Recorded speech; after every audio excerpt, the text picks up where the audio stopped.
हिमाचल प्रदेश के माननीय मुख्यमंत्री, उप मुख्यमंत्री और मंत्रीगण बजट के संबंध में हिमाचल प्रदेश की जनता को गलत आंकड़े प्रस्तुत करके बरगलाने का जो प्रयास कर रहे हैं वो निंदनीय है। श्रद्धेय नरेंद्र भाई मोदी की सरकार ने हिमाचल प्रदेश के लिए बेहतरीन बजट देकर हिमाचल के विकास को सुनिश्चित करने का प्रयास किया।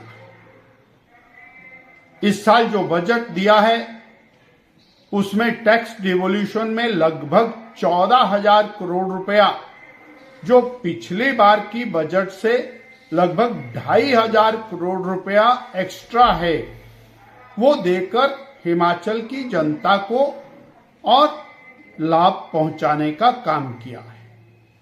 इतना ही नहीं, 2,911 लगभग 3,000 करोड़ रुपया रेलवे विस्तार का बजट देकर के इंफ्रास्ट्रक्चर के मामले में हिमाचल को आगे बढ़ाने का काम किया है।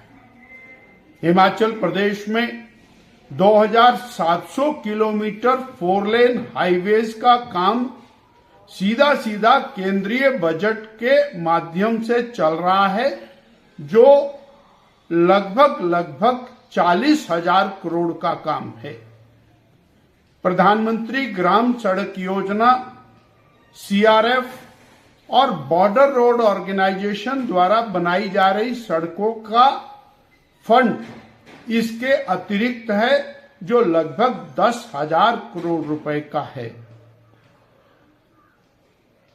स्वास्थ्य के संबंध में, शिक्षा के संबंध में अलग बजट का प्रावधान किया गया है और 2020 से लेकर के 2026 तक लगभग 8,000 करोड़ रुपया विशेष सहायता, जिसमें से 1,200 करोड़ रुपया गत वर्ष उपलब्ध कराई गई है।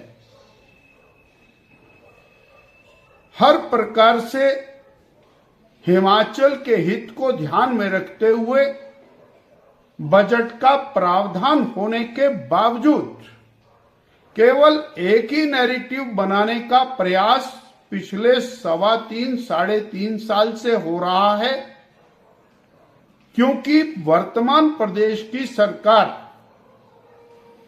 3.5 साल से सारे कामों को रोक करके बैठी है और अपनी नाकामयाबियों का ठीकरा केंद्र की मोदी सरकार के ऊपर डालने में जुटी हुई है।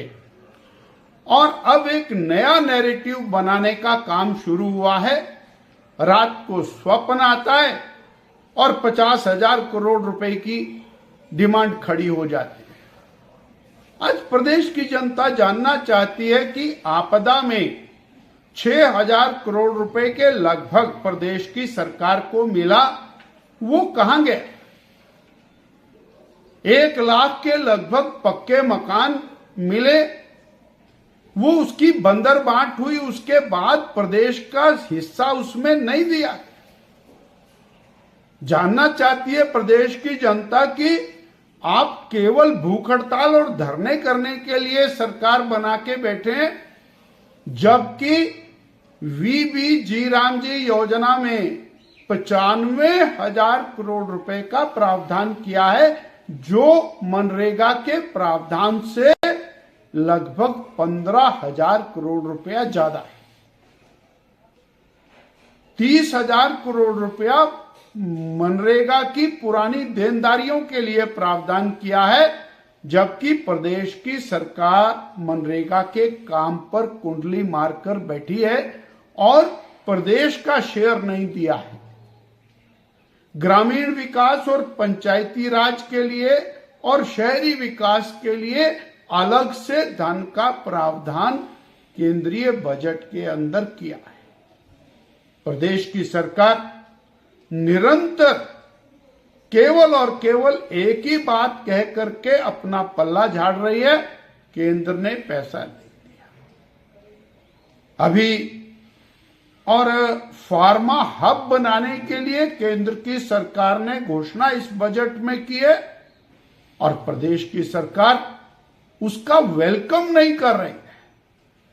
बल्क ड्रग पार्क माने मोदी जी ने दिया, उसको इन्होंने ठुकराया और अब फार्मा की दृष्टि से भारत दुनिया का बड़ा चैंपियन बनने वाला है और उसके लिए बजट में प्रावधान है और उसमें सबसे बड़ी अपॉर्चुनिटी हिमाचल प्रदेश के पास है, जिससे हिमाचल का रोजगार बढ़ने वाला है। उस दिशा में भी आगे बढ़ने की आवश्यकता है। केवल और केवल नकारात्मक दृष्टिकोण से और प्रदेश का हित नहीं होने वाला, ये बात प्रदेश की वर्तमान कांग्रेस को समझ में आनी चाहिए।